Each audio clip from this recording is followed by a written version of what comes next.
welcome to our day one of our 3-day challenge. Caitlin and I have been working really hard on the content for this and excited about what we're going to share with you. And yeah, we got so much to share. I know people are still going to be joining over the next minute or so. I see a lot of people on here, and I just want to quickly say hi to Barbara and Kathy and Natalie and Nico and Leslie and Blue and Caitlin, and I don't see a name there, Kathy and Patricia and Nancy and Barbara and Sil and Carol, and just on and on. Laura and Nancy, they just keep coming. Karen, Diane, Denise, Audrey. So I know all of you guys are here. Someone says they can't hear anything. Raise your hand if you can hear. Yay, okay, so most people can hear. So whoever just commented on not hearing, maybe Caitlin, you can help with that. Sometimes we just get glitches and some people just can't hear. And that's just what happens. Okay, well, I want to start just by taking, let's all, like, we got ourselves here, wherever your time zone is, you made it. I made it. I just got off Mount Shasta. I drove here this morning. So, like, we all made it, right? So let's just take a deep breath. Get in the present moment. Present moment is so important. I actually just spent the last 3 days with someone named Redtail. He's a Native American elder up on a mountain in Mount Shasta. And we talked so much in our sweat lodges about just present moment, because that's really all we have is just this moment right now. So whatever you need to be doing in an hour, just let that go. Distractions, let them go. And I'm guessing the reason you came today, even if you've been here before with us, and even if you've taken one of our courses, the reason you came is because you, like us, is someone who's still wants to get a hold of your sugar cravings, you know, like Caitlin and I have mastered this. And so that's why we want to share it with you. And it's a really important thing. It's actually a really big deal. I'm going to get into a little bit about like Caitlin and I, and Caitlin, you can share your story, but like about who we are and why you should listen to us. But I just want to say that people treat sugar addiction or sugar like it's not a big deal. And I really equate it to any kind of addiction, whether it's alcohol addiction, whether you have an eating disorder, whether you have like a cigarette addiction, whatever it is, if it's any of these things, what we call like addictions, are things that you want to give up, but can't do it really on your own, or you say you're going to stop doing it, but then you find yourself doing it again. And that's the definition of an addiction. And it's not to make anybody wrong or bad, because we're all in this together. And that's why Caitlin and I can both speak from such a place of authority. I'll just start with me. I got into, I went sugar-free about 22 years ago in 1997. I guess that's 23 years now. And up till then, I had systemic candida in my body, which is a yeast overgrowth. And it showed itself in the form of irritability, bloating, weight gain, no mood, like no energy, just always tired, terrible gastric pain where I would just be in bed like in so much pain, or menstrual cramping where that would just debilitate me as well. Brain fog, memory loss, poor eyesight, like on and on and on. And the eczema was kind of the most disturbing because it was so bad that it would bleed, and it was all over my hands and arms, and it was all awful to look at, and it was really embarrassing. And so I gave up sugar 22 years ago, and I, went on a 1-year cleanse off of anything that would feed the systemic yeast or candida. But it also just helped relieve so many other symptoms I didn't know were part of the sugar addiction, which were things like I mentioned, like just irritability, tiredness, like never motivated, can't finish any projects. All you want to do is sit and watch TV. I was married at the time. That was a long time ago. It was another lifetime ago. But lo and behold, after doing this, where I at that time I went on a raw vegan diet, and I did that for about 5 years. Then I switched over to a plant-based cooked and raw diet. But what I noticed happened is all those symptoms went away. My weight just naturally balanced. But like any of you guys, I wasn't 100% like that for the following 23 years. I've definitely gone off and on where I've had even things that other people consider like a healthy sugar, like something like Coconut Bliss that's got agave in it, or things like that. And I would notice if I have it once here and there, every once in a while, no big deal. So I'm not here to tell you guys, you can never have sugar again, because that's crazy. I know with alcohol and cigarettes, it's kind of like that. With sugar, we just want to really keep it in check, especially white sugar. So Caitlin and I are going to go into a lot of these details today, but Caitlin, do you want to share a little bit about like your background and your story and how you got into all this? Yeah, sure. I just want to say too, for any of you who have never been on a call with us or are really just new to Pure Joy Planet, I just want to say Elena started this nutrition-based culinary school based off of her healing journey. So we're always about low sugar, low carb. We're always about finding low glycemic alternatives. And that means that we have a lot of clients who are diabetics, who have hormonal imbalances, people with cancer, people just really wanting to get their health back and know that these foods are not serving them. So if that's you, then you're in the right place. And like Elena, I've had my own journey. Mine started with severe autoimmune flare-up, and I ended up losing a bunch of weight. And looking back, thinking, okay, I have this autoimmune that flared up. Why did this happen? Well, I was a chronic sugar addict as a kid. I mean, my mom would find me under my bed just eating sugar, like basically just sugar out of a sugar bowl. And I was always the one with the candy, and I just couldn't get enough sugar. And I never realized why I had so many digestive issues. When I finally was in my menstruating years, I had horrible menstruation, acne, and then to the point where I had my hair falling out, really bad candida, not systemic candida like Elena, but definitely a lot of the same symptoms, the gas, the bloating. I actually had arthritic pain, so a lot of joint issues. And I too went on my own healing journey. And it wasn't until I was able to cut out sugar that so many of my symptoms went away. And I can say I'm a 200% better. I wouldn't even consider myself someone who is concerned about my autoimmune anymore, except when things like stress comes up, which we're going to talk about today, how that's related to sugar cravings. But yeah, I just want to say that it is possible. And honestly, like we have so many clients who think that sugar is the number one thing they'll never be able to give up. And once you can curb that, which we're going to talk about these next 3 days, you really don't have those cravings. Like I can really say there's nothing that I really crave as far as sugar, and it's like pure freedom. So we're going to talk a lot about that today too. And It's such freedom. I have to say that too, because I see other people around me and I'm like, I don't even crave that anymore. It's so true. yeah, definitely. So I'll talk just briefly about the logistics. If you've never been on a Zoom call, then I'm going to talk about that a little bit. There will be a question period, which I see a lot of you using the chat box already. That's great. If you have a question at all during anything that we're talking about today, just make sure you can write it in the chat box or save your questions till the end. We can actually unmute you and you can talk on video or off video, just with your voice if you'd like to at the end. So we'll make sure that there's an opportunity for that. And this call is recorded, and the whole recording will be sent out to you in an email. It'll probably go out in a couple hours after we finish the call. So yeah, that's the logistics of the call. And as far as this challenge, since we are calling it a challenge, we do want you guys to participate. And that's the funnest part, because you get 3 days of accountability with us. So Elena is going to be doing a recipe demo every day, which is based on our sugar-free protocol. And the challenge is for you to actually make those recipes. Now, I know some of you just signed up right now, you just got your recipe book, so you don't have to go out and make the recipe that we're doing today, but just in the next week, we'd love for you guys to make it. And the challenge part is actually going to be making the recipe, taking a picture of it, and posting it to that Facebook group that you have all joined.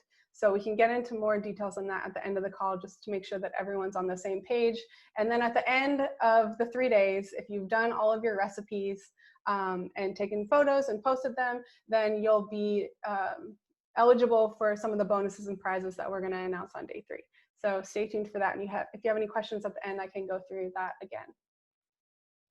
Yeah, love that. And I just want to reiterate, like, the reason we're doing this challenge is because we know it's not easy. When I went into like doing a raw food diet and doing a cleanse and going off sugar, I wished I had someone there to like ask questions and like, what about this? And I'm getting a detox symptom, but I didn't know it was a detox symptom. I just thought, uh-oh, what's happening to my body? Like the eczema got worse before it got better. And like things can happen to us when we start to clean up our diet. It's kind of called a healing crisis and or just healing reactions, cleansing reactions. And it could be sometimes things could get worse before they get better. And that's just part of it. So we really want to be here to hold your hand like over these 3 days. But this Facebook group is really designed for some of you I see on here are veterans. You've been doing this with us, for all of us to be here for each other. Because so this is something really good that I'm just thinking of right now. when we turn our attention away from our own pain and our own suffering or struggle or whatever it is, and like focus on other people, like, oh, what questions can I answer for them, or how can I relate to them? Like it suddenly takes this thing off of us, like why can I not do this or whatever, and then you just become, when we become a group, we get stronger together. So I really believe that the group dynamic has made so many of our people succeed. Like when they've done our Keto Gone Green course, which is our 1 month training that is sugar free as well.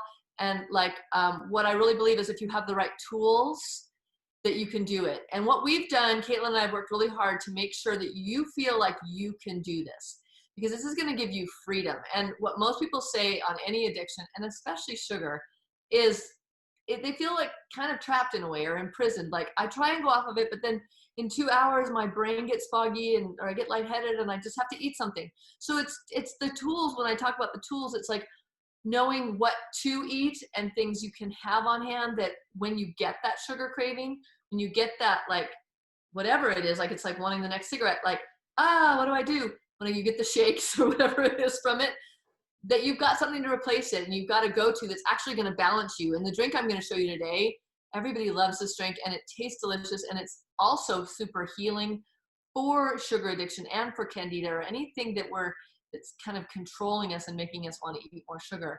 And again, I want to say it's not your fault. We're kind of designed to be, once we start, like once our pancreas starts, and our liver starts using glycogen as its main source of fuel, we just kind of get into that binge cycle, that addiction cycle. And it's from childhood. Like you cry, your mom gives you a cookie or a cracker or a snack of some kind. And usually, even though we're talking about sugar, it's not just white sugar. Like sugar can come in the form of crackers. Sugar can come in the form of anything that's going to give you that sugar spike and bring you back up for a minute till the sugar drops again. But we all kind of know that cycle. And a lot of it is just mental. Like we've gotten emotionally and mentally tied to these addictive foods and these sources of eating.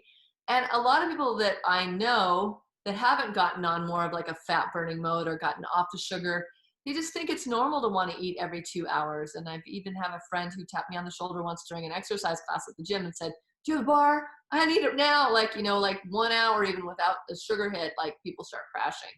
And it's just part of life. So we're here to kind of re-educate you on eating and like what is the best source of energy. And we can call it fuel, it makes it sound like a car, but what's the best source of nutrition to make us feel balanced, where you can go for 5-6 hours without eating. Yeah, maybe you may feel a little hunger, but you're not like dropping. And that's basically the whole foundation of what we like to teach, is to get you in a mode where you can go without eating without feeling starved or deprived, because our bodies are set up to run off of their own fat. I mean, we're designed that way. We just have to retrain ourselves how to do that. And the more we can get off sugar, especially now, it's so important, because I know we're in the middle of like whatever, like a world pandemic crisis, whatever you want to call it, where a lot of people aren't working their regular hours, or you're home more, or things are happening, and you find yourself, oh my gosh, I'm gaining weight, or I haven't really exercised in 3 days, or I want to just keep eating those same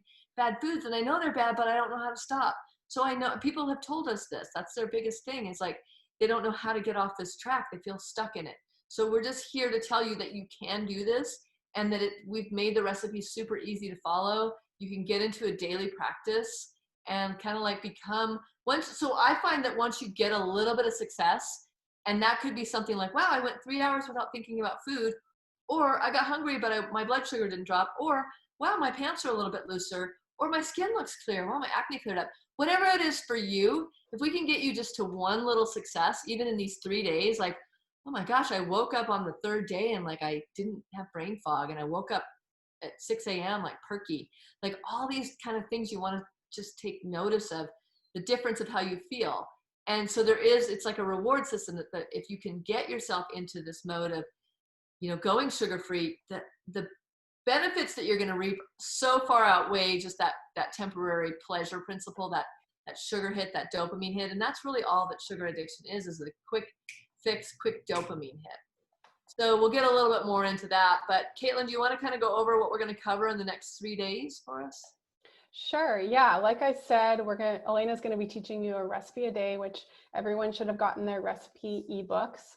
And we're really going to go into deep about what leads to these sugar cravings and addictions, as well as like what types of sugar are okay. And there's a lot of misconception here, so we're going to talk a lot about that. We're also going to go into the science behind sugar addiction, because what we found over and over again is if you know why, your why, and why you may be reaching for sugar consistently, you'll have a better understanding of like your biology, and maybe that can be a switch for you too on making that switch of just not reaching for the sugar. We're also going to be saying a lot of our best tips and tricks for actually what to do when you do have a sugar craving. We have a ton of those, so that's going to be coming up tomorrow, as well as like, hey, do you have a sugar, fiend family? Which I know I was a sugar fiend as a kid, and I know a lot of you also may have kids that are also on this same train. So tips on how to get them off of the sugar too, and just like our common pitfalls, things that we see over and over again of why people maybe relapse or go back and can't get back on the wagon per se. And then, like I said, these recipe bonuses and just keeping you guys accountable and answering as many questions as we possibly can. Yeah, and I just want you to keep in mind, like I see Sandra on here and quite a few people that have been with us before. If this information is not new to you, just listen with an ear for like sharing with other people in your life that maybe are still addicted to sugar. And it's not to be preachy to them, but just like information that like sharing stories is the best thing of like how you succeeded. And we can be the best examples in other people's lives. I have so many people that tell me, oh, my husband's got diabetes, or can you help my husband, or can you help my sister? And I say, well, they really, it's like that whole lead a horse to water. They have to really want it on their own. But sometimes the biggest inspiration for other people is seeing you be successful at it. Wow, what are you doing? Like, you look so good. Or you suddenly start noticing, I don't need my readers as much. Or like you just have energy and they're like, wow, something's changed about you, or you're just nicer. you seem nicer. But why does sugar make everyone go crazy? I guess that's the big question. And, people will actually defend sugar to the death. And it's sad to say, like, and I'll use this example, people with diabetes, people with cancer, where their life is actually in danger. And especially like when you think about diabetics, in danger of losing limbs, and they just can't give it up. My friend Michael, who's a nurse, he was just telling me the other day that he'll be like in there, they have to try and change these diabetics' diet, because by the time they get to the hospital, they're kind of at, really critical condition. So he'll just try and take away like their Pepsi or whatever it is. And he said they're like so angry at him. You're trying to kill me. You're trying to kill me. By taking away their sugar, these people think that like this nurse is trying to kill them. And that's how ingrained we get it in our brain that we need it. But I think one of the things that really happens, and I've talked about this before, is something that I call, so what's the thing when we're eating sugar? Like, what is it that we're getting from it? And a lot of times it's not really us. So we have a gut biome. A lot of you have heard this. It's kind of a trendy term these days. The Michael, what's his name?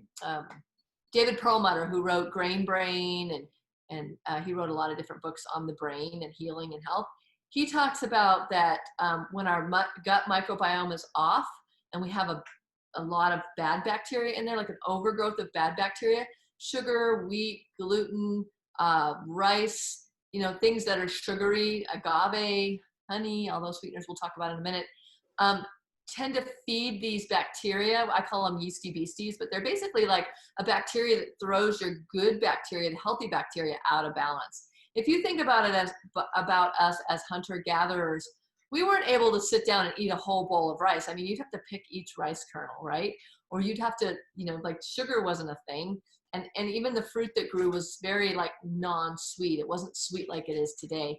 So we've kind of gotten ourselves into a little bit of a pickle where we've just gotten, it's so easy to have an overabundance of sweet food. And it gets our blood sugar out of balance, and it gets us into this addiction cycle. And then the yeast and bacteria start to overgrow, which is usually what causes the bloating and the weight gain and the irritability. And so when you drop, they can literally from the gut control the brain and say, eat more of this. And I even joke about this like in our cleansing classes, that you're like on a roll, like doing really well. And then you hear this little voice saying, oh, it'll be fine just this one time. And I really recommend for you guys, I know you're doing a 3-day challenge, but at least give it a month to get off of all the sweets before you introduce anything back up in, because you need to get yourself like retrained on how to do this and like get the stuff out of your body, stop feeding that bad bacteria. And that's really all this is like, it's not about putting all these pills in to kill candida or kill things or, heal your body in that way. It's just stop feeding the bad bacteria. And lo and behold, your gut comes back online, which connects to your brain. Your brain comes back online. Your thinking is clear. And then you feel so good. You just want to stay at that place. And the problem with sugar addiction is what happens is, like, let's look at now for an example, like October's coming up, Halloween, and then Thanksgiving, and then Christmas, and then New Year's, and then people say, oh, I'll quit in January. But they just keep kind of pushing it forward. And especially now with everybody really being kind of focused on our immune system, sugar is the #1 depleter of the immune system. So when you eat sugar, your immune system drops for the next 6 hours. So think about sending your kid to school all loaded up on cereal, which is sugar. And then like they're in a place where they're exposed to so many people, and that's when their immunity is at the lowest because they've just left the house after eating sugar for breakfast. So just thinking about like, if you're one of these people that like, I don't need to lose weight, like, or this or that, but if you think that your immune system will be so much stronger without feeding it these high glycemic foods. And when we say sugar, we're not just talking about white sugar. And I think a lot of you know this, but we're going to go through the different, like what the different sugars are. But we do want to give you some tools today too, so you can walk away and kind of like have some ideas on like how to start, especially with these recipes. But and again, like, don't feel guilty or bad because, sugar just tends to be addictive. And when you think about the cycle of the planet, we call it the harvest right about this time of year in September, October, when all the fruits on the trees are at their largest, when all the food comes in and we're harvesting. And what we're doing is getting ready for winter, right? So if you were living a hunter-gatherer lifestyle, there wouldn't be a lot of food in the winter. So you'd naturally want your body to gain weight. You'd want to kind of like load up on all these high carb foods, but winter never comes for us. So we're in this constant state of overfeeding and overstimulating the pancreas. And it just becomes this chronic state. Whereas if you did something, and I call it the 80-20 rule, if you did something 20% of the time, once you're in balance, it's not going to be a big deal. So what I'm saying is, like, once you kind of found your balance with sugar addiction and you're like Caitlin and I, where you really could look at pastries or look at things and be like, nah, I don't want that because I know how I'm going to feel. Once you're in balance, yeah, you can every once in a while have a treat and it's not going to be a big deal. But I really do recommend not doing it that more than one day. And alcohol also is one of those foods that feeds the sugar addiction, like wine and beer especially. They tend to make that yeast really activate, so it's going to make you keep wanting more. So if you can just go like these 3 days is great, do this trial, and then try and extend it into a month, and you're going to notice that your body just gets into its own natural rhythm. And then you get off this roller coaster of this sugar binging, because we do this thing where we binge on something and then we're like, oh no, I'm bad and wrong, and then we go into extreme like deprivation, and then it's this cycle. And I'm sure a lot of you have been on the cycle. I've been on that cycle before as well. So we're just kind of trying to help you find this balance and get the brain fog clear so that you can think more clearly. Some other benefits of going off sugar, besides like getting rid of that binge purge cycle and the candida overgrowth, is that you'll notice that you don't get joint pain.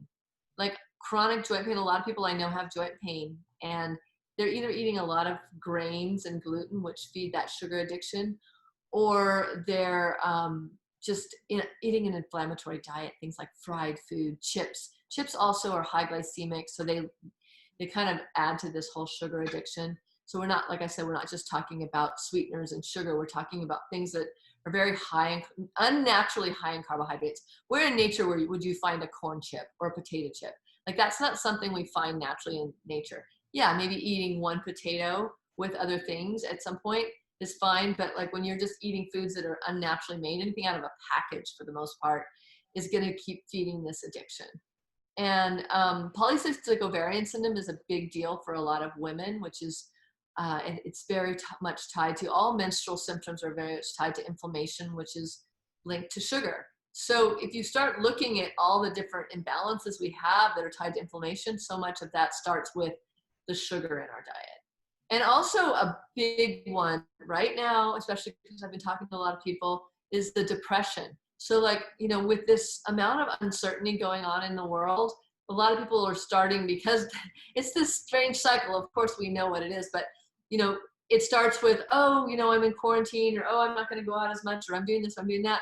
And then you start eating a little bit more of the wrong foods. And then before you know it, you're depressed. And the depression could be because you gained weight, but it could also just be the sugar causes depression. I call it melancholy. The first time you eat something a little too sweet, you just get a little bit, oh, kind of have the blues. But then if you keep doing it and it's a regular part of your diet, it could turn into full blown depression and mood imbalances. And this all is tied to the gut microbiome.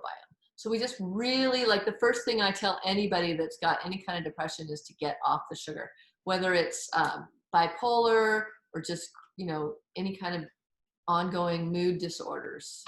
Mm-hmm.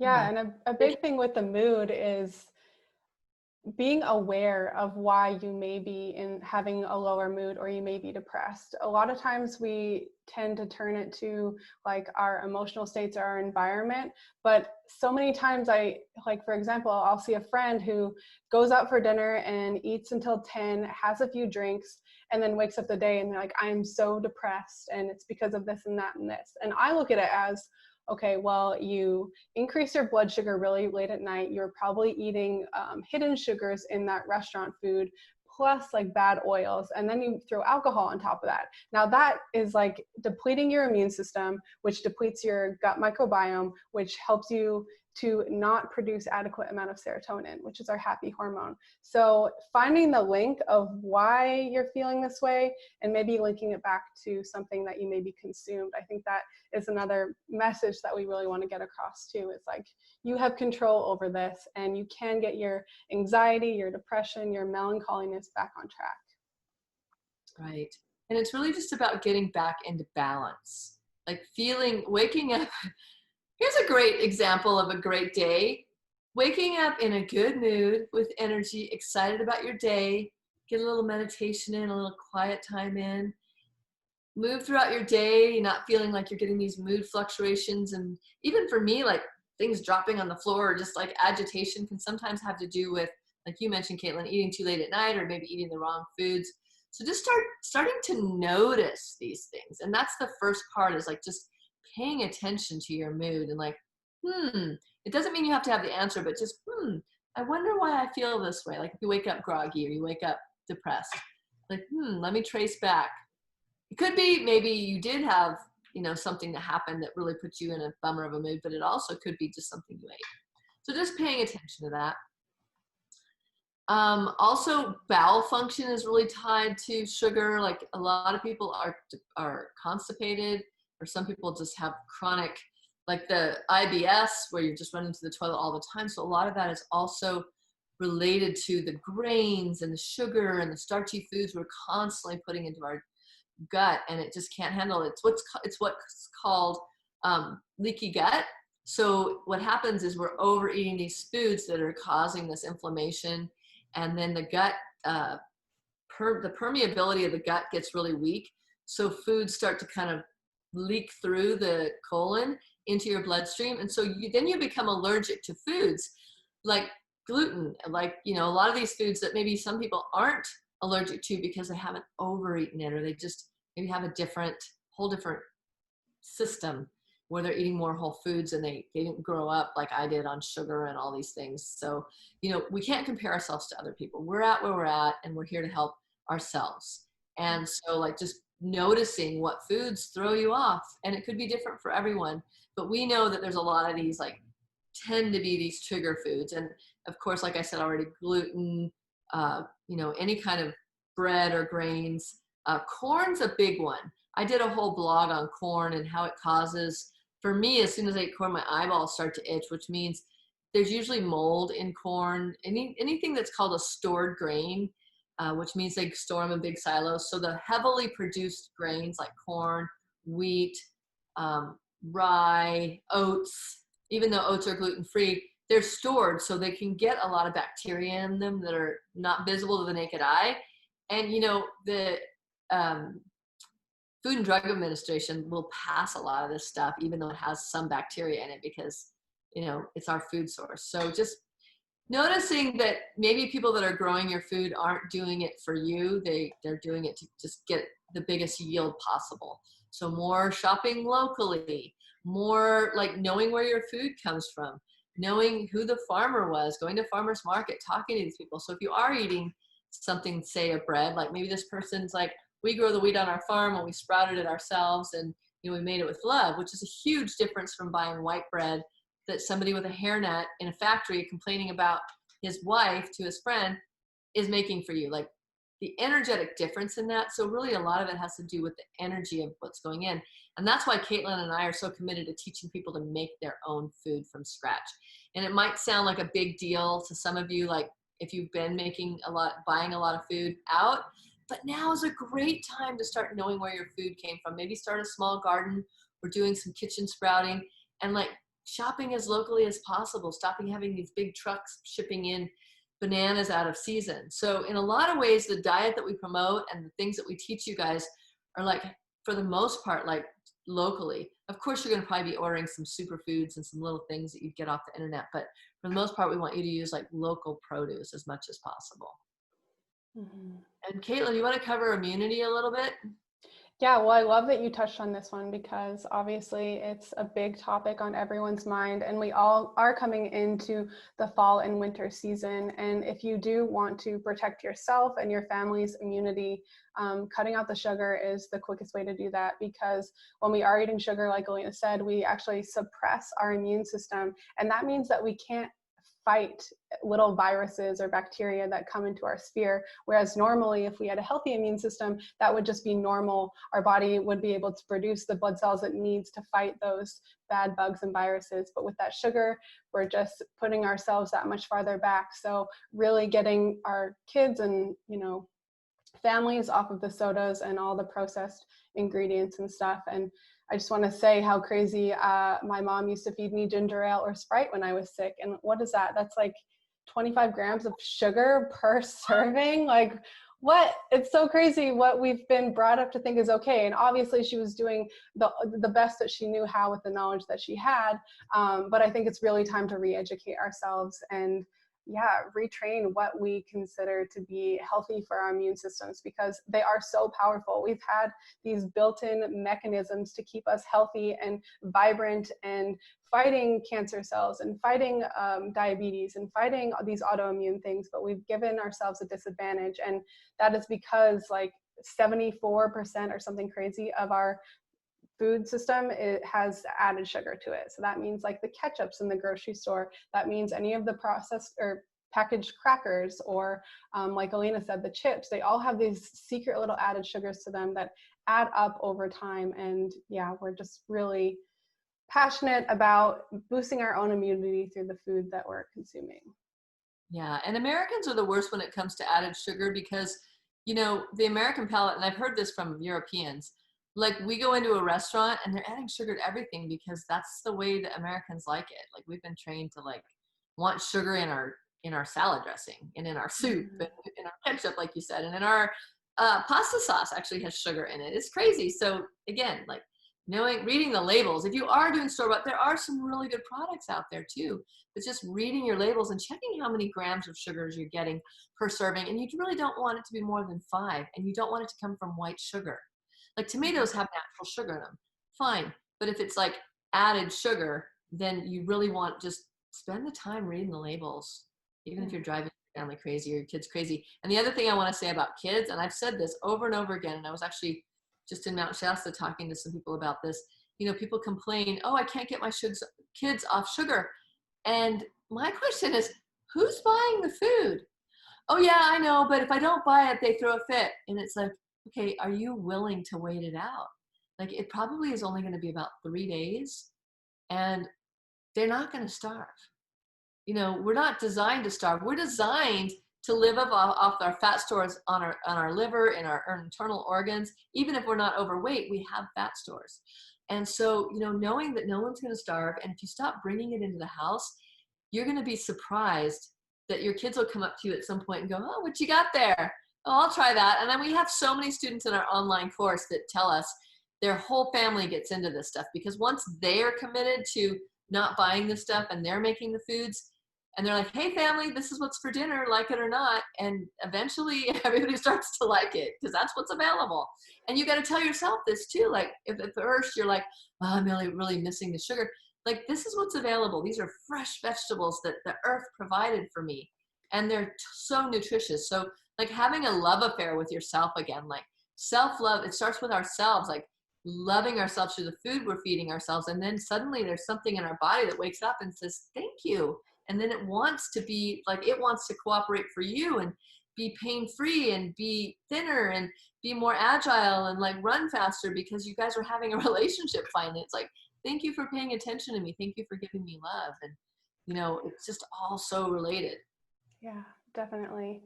Yeah, I think that's great. And also, we're not going to get into all of the things that sugar do because, as we know, they do a lot. I mean, most diseases are caused by sugar, sadly to say, but you know, sugar causes obesity, which leads us more apt to get the autoimmune diseases and to get the cancers and to get the Alzheimer's. Like, they're all linked, if we can see that link. So maybe just take a moment and think about your why. Like, we said all of these things that sugar does and how it relates to our life and what it does to our emotional state, but what is your why? Why do you want to give up sugar? Like, that is the most important thing. Or why do you want to help your family with this? So really getting clear on that, like seriously, just take a moment, breathe, and know, because some of this information is going to seem overwhelming. And that's just the nature of being with Elena and I, because we love to give you all the information. But yeah, just take that moment. What's my why? Why do I want to do it? I want to be a better wife. I want to be a better husband. I want to be better to my kids. Yeah, like Elena said, I want to be able to exercise and not feel chronic pain. I want to wake up in the morning and not have a foggy head and not be agitated at the little things.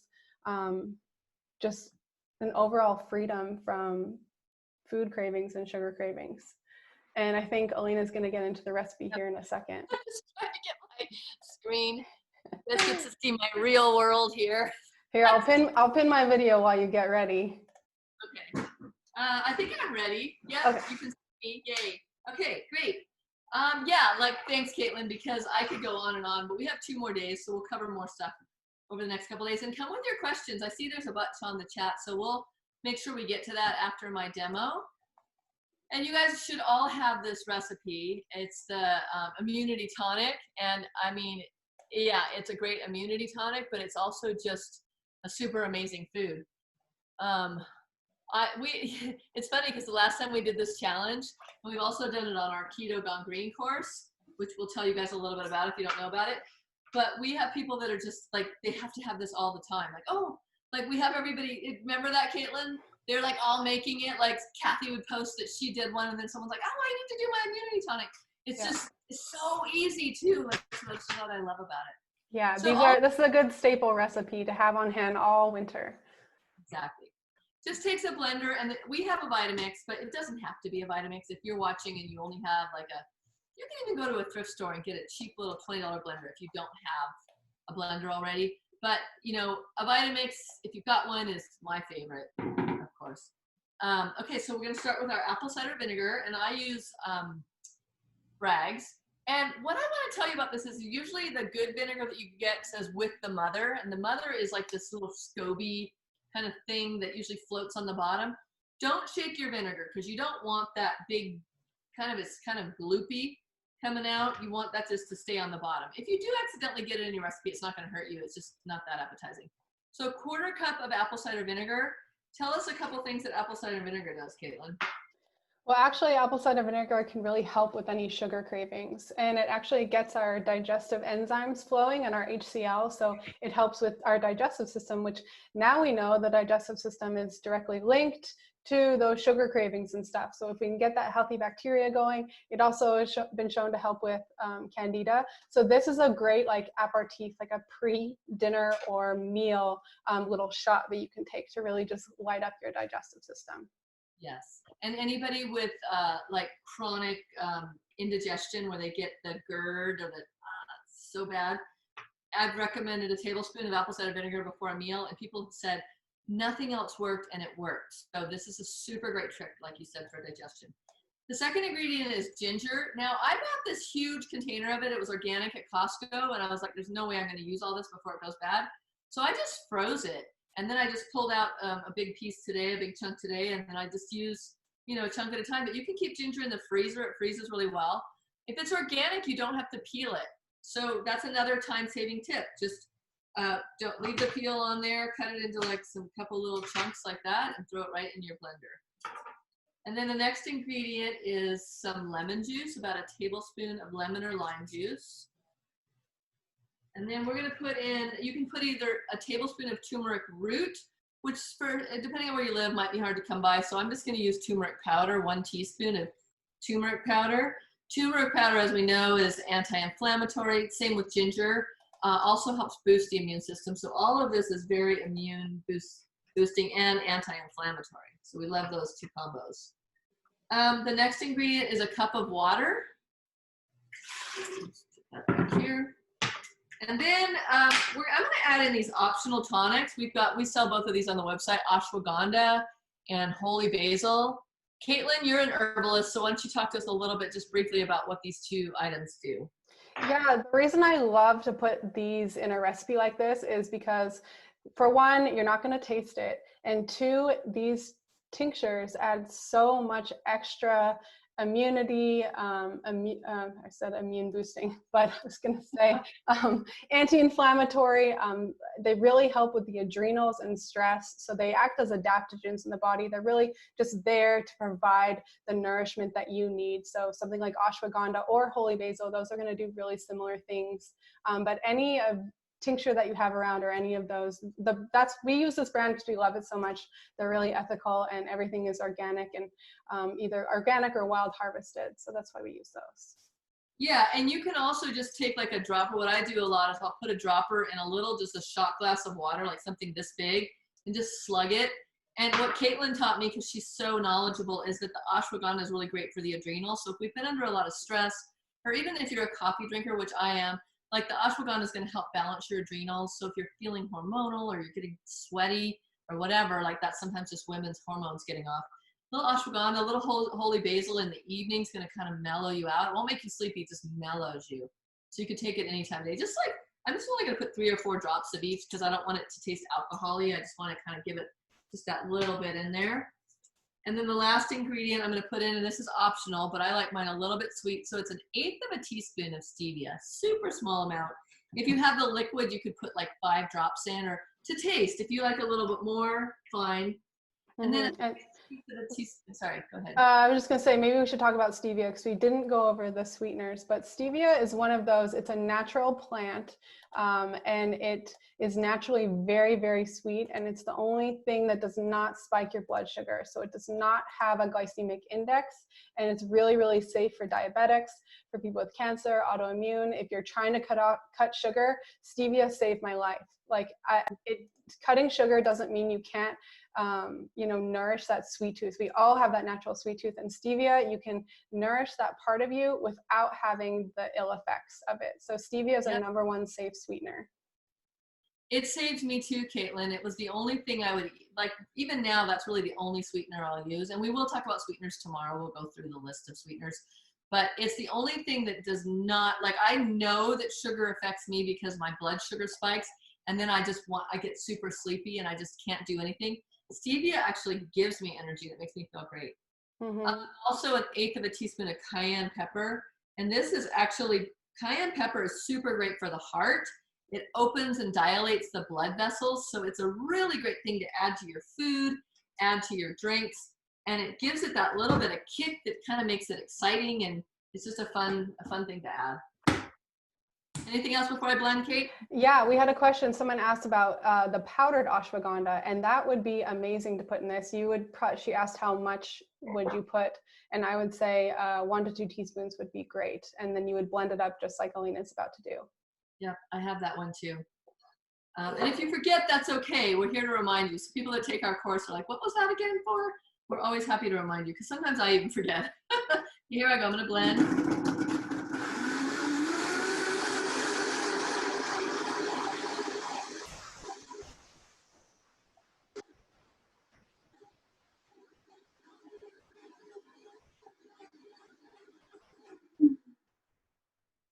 you'll notice I only put a cup of water in, and this might need a little bit more water. It's probably going to be pretty rich and concentrated, but the reason we only use a cup is because if you put too much in, then the ginger's just bouncing around in there. You can always add more water after you make it. I'm going to use, for those of you who are new, most of you guys have known me, but I have what's called the Amazing Nut Milk Bag. The ginger is giving up my lungs. And it's for squeezing out things like ginger and juice and nut milks. It's a really handy dandy bag. I always use it inside out. Put it over a pitcher. You guys can see this, right, Caitlin? Yes. Okay, Yeah, so you really want to make sure you strain this. It gets out all that pulp. Yeah. Or you're going to be choking like I am now. Yeah, and we had a question, is it okay to have this immunity tonic every day? Absolutely. We're going to give you some really great ways to add it in instead of just doing a shot. And then Kathy asked, I cannot do spice. Is there any other option, or should I just leave it out? You can definitely just leave it out. Yeah, definitely. So then what I want to do is just draw the strain, but you can see it's pretty much done the straining for me. I just give it one last squeeze like that. We use this bag to make celery juice all the time. So it'd be a very similar technique. Just blend the celery up with a little lemon juice and strain it. But now I've got this great drink, and I can just store this in a mason jar in the fridge. So just a glass jar like this. I'm going to taste it just to see if I need more water. I think I like to fill it all the way up, if I remember from last time. It's been a minute. Actually, I like it like this because now at this stage, it's more of a tonic, so it's intense. It's not just like a drink you'd have with ice. It's more like you come into my restaurant and I serve you one of these and you walk out the door feeling like, woohoo! It's really flavorful, super good. I like the little bit of stevia in there. Yeah, and what I was doing for a while was I was adding that to some sparkling water, and that was kind of my afternoon treat. It was kind of like a soda. It was so, so good. We also had some people put it in their salad dressings, or even I was just kind of putting a shot glass on my salad or a little splash on my salad. So you can either blend it with olive oil and a salad dressing. There's so many ways to use this besides just doing the shot. So you would blend it with like a cup of olive oil would be a great dressing. So if I wanted a dressing, just pour this back in the blender with a cup of olive oil and you're going to get awesome. Maybe add some salt. Great. So yeah, and we teach you so many tips and tricks during our 1 month training too. You're going to like learn how to be a whole chef and learn how to feed yourself and your family. Yeah, and Adrian said, it tastes awesome. I know that so many of you have tried this recipe and love it. I'm going to make myself some and keep it in my fridge. And it lasts quite a while. You know, if you forget about it, it has its own like antimicrobial, antibacterial. So it self-preserves itself. That's right. And I just added a little Pellegrino. This is the kind I like because it's in a glass bottle. I try not to buy plastic as much as I can. Store all your food in mason jars. These are super cheap, and you can put your dressings, you can put your juices, you can put all your liquids in glass jars. If they break, you know, it's no big deal because they're not very expensive and you're not using plastic in the world. So yeah, I just put some sparkling water in that one. Yeah, and Jewel says, this is an amazing beverage. I have had it before, just wanted to see it being made live today. Seeing the ladies in action is wonderful. Happy cooking all. And Jules, I just want to say we miss you. We miss seeing you. And can't wait to see you in the program in October. I know we had some questions at the beginning, so here, let me unpin you, and then I'm going to make it, unless you have anything else you want to say, Elena. No, I know we said we keep it for an hour, so we're right at 50. Let's answer some questions. I'm going to allow anyone to unmute themselves or use the raise your hand feature, and we'll get to as many questions as we can. And in the meantime, I will answer the questions that came up before. So Diane asks, I can't wait to make your fermented sauerkraut. Oh, from AJ's show. Elena just did a sauerkraut demo. So yeah, I can add the link to that if anyone's interested. Someone said, let's see. Susan said the hardest part is getting her husband off. And she said, all I can do is be the example. And we're definitely going to talk about family dynamics and that thing too. But yes, being the example is the best way to get your family on board. Let's see. Pam asked, is intermittent fasting part of the program or does it help with sugar cravings? Elena, do you want to? I'll answer that. It's part of the program in that we recommend it, but we don't say you have to do it, because what we do, basically, when you're with us, we're starting October 4th, is it, Caitlin? October 2nd. 2nd. So when you're with us, we want to support you, and we don't want you to feel deprived or ever feel like you're going without. So really, we encourage intermittent fasting, like on Sundays. For me personally, and for Caitlin, we've gotten into the routine of, like, I just have coffee in the morning, and I don't have my first meal till 12, 1, or 2, depending on the day. If I've done a run, I'm usually hungry earlier, but really listening to the body. So once you clear out, you're going to listen to the body, and you're going to become more intuitive. I couldn't eat breakfast if I tried. I just can't. I'm not hungry. I don't want it.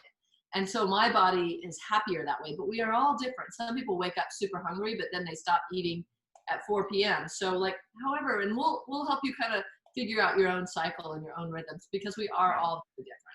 Yeah, intermittent fasting isn't for everyone, but as far as the sugar cravings go, it is the quickest way to reset those dopamine receptors. So we know that sugar hits those dopamine receptors, which makes us want more. So if we intermittent fast just off everything, it's a really quick way to just reset those and reset your gut biome. And honestly, like, sometimes that is enough for people to get off sugar, is to do some intermittent fasting. So definitely keep that in the back of your head if that interests you. And also, when you're fasting, don't be scared. All it means is you stop eating at 7 p.m. and you don't have anything to eat until 9 a.m. It's really just 12 to 14 hours. That's intermittent. It's not a big deal. And then eventually you can increase the hours. So don't think, oh, I'm going to starve. You know, it's just kind of increasing that window. Mm-hmm. Yeah, and then Melissa asks, what's the best time to drink the immunity tonic? And there is no right or wrong time. This would be a great thing, like I said, to have before a meal to kind of get your digestive juices flowing. You could have it, like I said, with some sparkling water as an afternoon snack, first thing in the morning as a shot. It's really like, it gives you a little bit of kick and energy too, so it could be a good morning thing. I would say there's really no right or wrong time to have it. And I wanted to comment that you probably should just double this recipe if you're going to make it, because this you can go through in a day or two. And like you said, Caitlin, it's going to last a long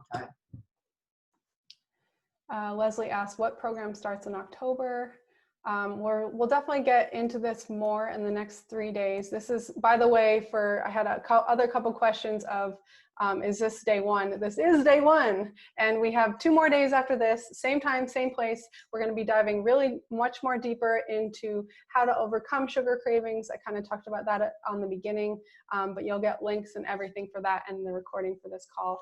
But our October program is basically our 28-day coaching program, where we take people through a sugar-free cleanse for 28 days. And you jump on coaching calls with us every Friday and a recipe class with us every Tuesday.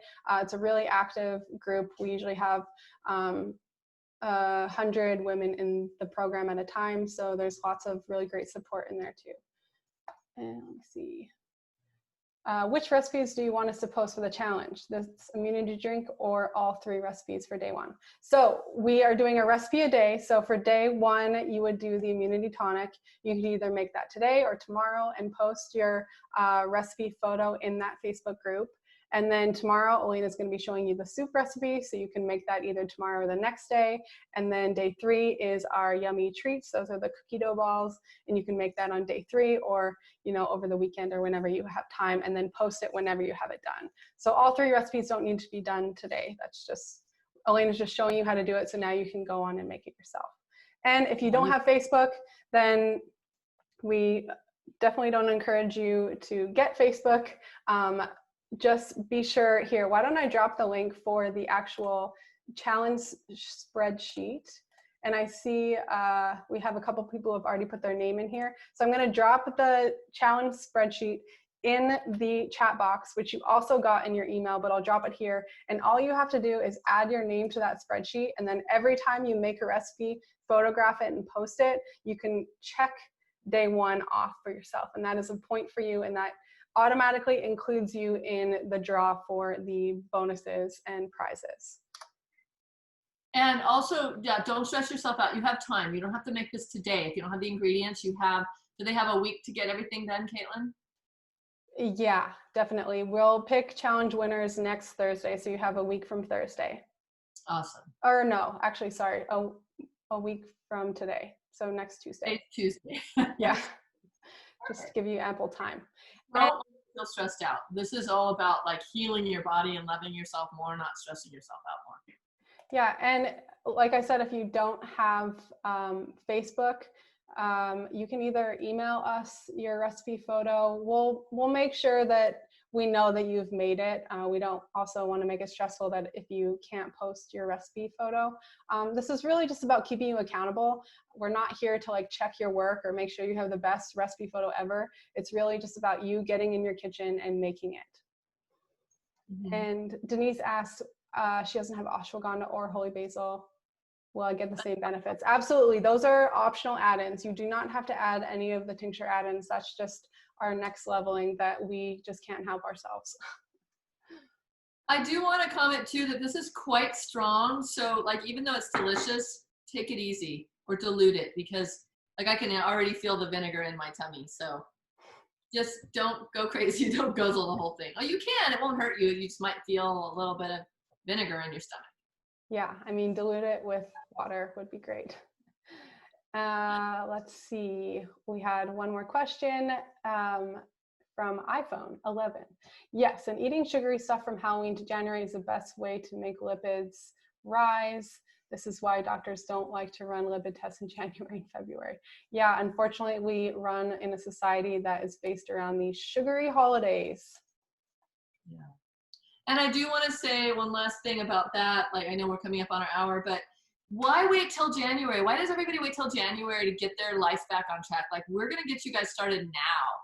Just get started. Like, you don't have to suffer through the holidays and gain 10 pounds every year. You know, like, start now, get a jump on things, especially with the extra time a lot of people have on their hands. Like, now's a great time to learn how to cook again and get back in your kitchen.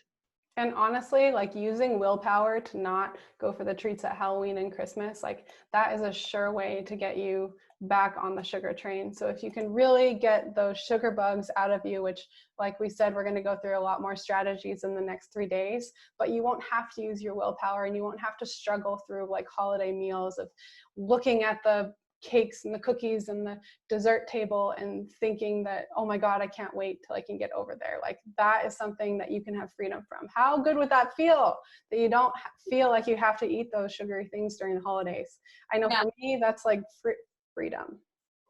We'll talk a little bit more about that too, about like willpower doesn't work. I'll cover that a little bit. We cover that a lot in our course, but I'll cover it a little bit tomorrow or the next day. And someone just asked a final question there, Caitlin. It was about how much we're recommending, but then it flashed off. So, are you recommending 1 ounce first thing in the AM and before meals? You can do 1 ounce any time of day. And 1 ounce is the same as 2 tablespoons, just FYI. And Diane says, this has been a wonderful hour and I feel so encouraged. Thank you both so much. And Carol says, yes, start now. So let's all commit to each other. Let's start today.